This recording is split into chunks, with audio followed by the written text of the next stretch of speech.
pass here. This is actually my favorite pass. This is the pass I use, competition and everything else.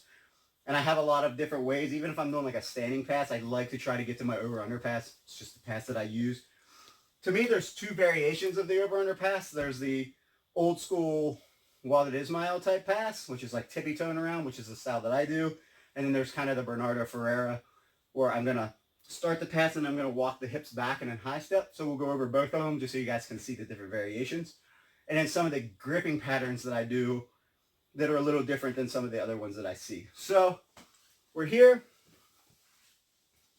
So say I'm doing this from closed guard. I'm going to open the guard just like we've been working. Here and here. My hand. Now this is going to be where it's different.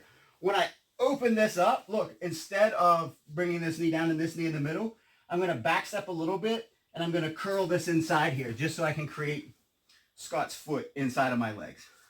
Now so you guys can see, because my gripping pattern is very important to me, the way that I pass this. This hand is going to be the overhook hand. So it's going to, my armpit's going to go on his thigh. And my hand is always going to grab the bottom part of his calf on his gi. If he doesn't have a gi on, it's completely separate. But right now we're doing gi. So I'm gripping here. This hand is also important. A lot of times when I used to do this pass, when I was up here, I would grab the belt or the lapel. But then I found when I'm in this situation, if he grabs the back of my elbow here, and I get a little sloppy and a little high, he can actually almost like elevate me and pull my arm and start to sweep me. Not almost, try. Jared Weiner did this to me and swept me in a tournament. So I guess it's more than just could. It can happen. So if I do this situation, and I know sometimes the belt's not there and sometimes the gi can be high, I always go 4 fingers in the pants. So I'm putting 4 fingers right at his hip bone, and then I'm cupping my elbow underneath his butt cheek so he can no longer grab that.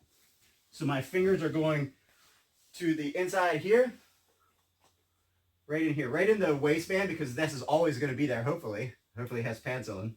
And it's digging in tight so he can't get to it. This also helps for like the Mikey Musumeci type counter, where he's reaching across and grabbing my lapel and trying to like cross face me. Go a thumb up. Yeah, here, and really shoving me down and trying to get this knee, so he's going to shrimp, yeah, trying to create this where I can't get through. If I'm on the belt, there's this space that this becomes easy. You can turn on the side and kind of shrimp away from me a little bit, and now this is really hard for me to pass. If I'm in here and I go to the pants and I'm underneath, go ahead. It's much harder now. His leg has a lot of distance to go.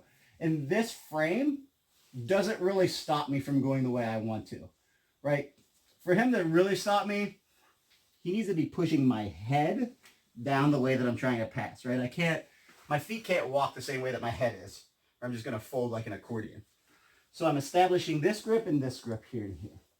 Now, the While It Is Mile style, which is what I prefer. I'm going to try to, my ear is going to be in his hip bone. I'm going to try to touch my forehead on the ground. So I'm going to come here nice and high.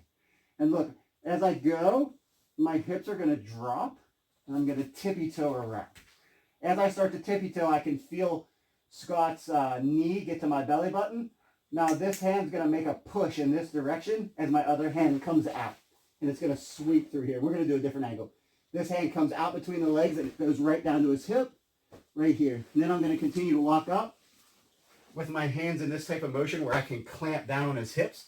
Once I get here, it doesn't feel like a lot until you start drilling it. Once I get here, go ahead and shrimp away. I can actually really control his hip, right? For him to escape this pass, he has to shrimp. So my goal is to eliminate his ability to shrimp away from me. I can deal with frames and I can deal with like kicking, but I can't deal with shrimping away because that's where we get the issues. So let's go with your head this way. So again, we're here.